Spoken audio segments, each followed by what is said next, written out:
Hi, my name is Bronwyn Jane and I'm a psychic medium and spiritual coach.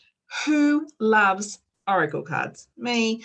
This is a 3-part series that's going to give you some tips on how to really connect with your cards and work with spirit, allowing you to read your cards without needing to rely on the author's book that comes with your cards. But before we start, we need to consider, what have your cards been through prior to getting in your hands? Now, let's think about this. They have been manufactured. There's been paper that's been created. They have been put together. They have been wrapped. They have then been in various transport situations. They've been marketed. They're sat in stores. People have picked them up, put them down, picked them up, put them down prior to you purchasing them. All that energy has left fingerprints on your cards. Did you realize that? Probably not. So we need to get that off and get them neutral.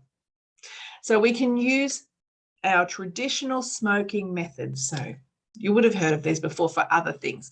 So when we can sage our cards and wrap them in smoke.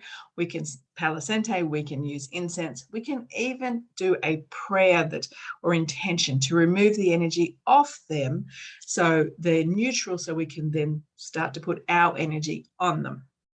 So you do all that first before you even start working with them.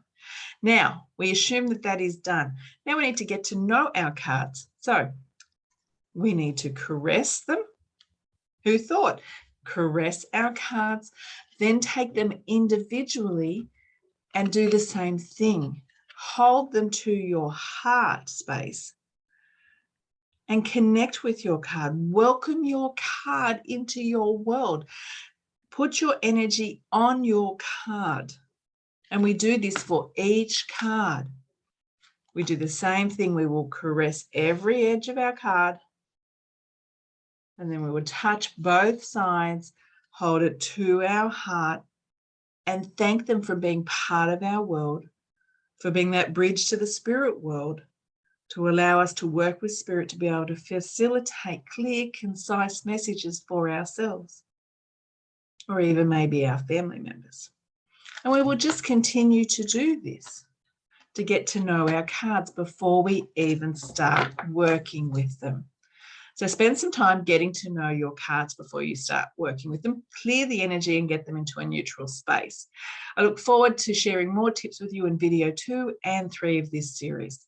As I said, my name is Bronwyn Jane and I'm a psychic medium and spiritual coach.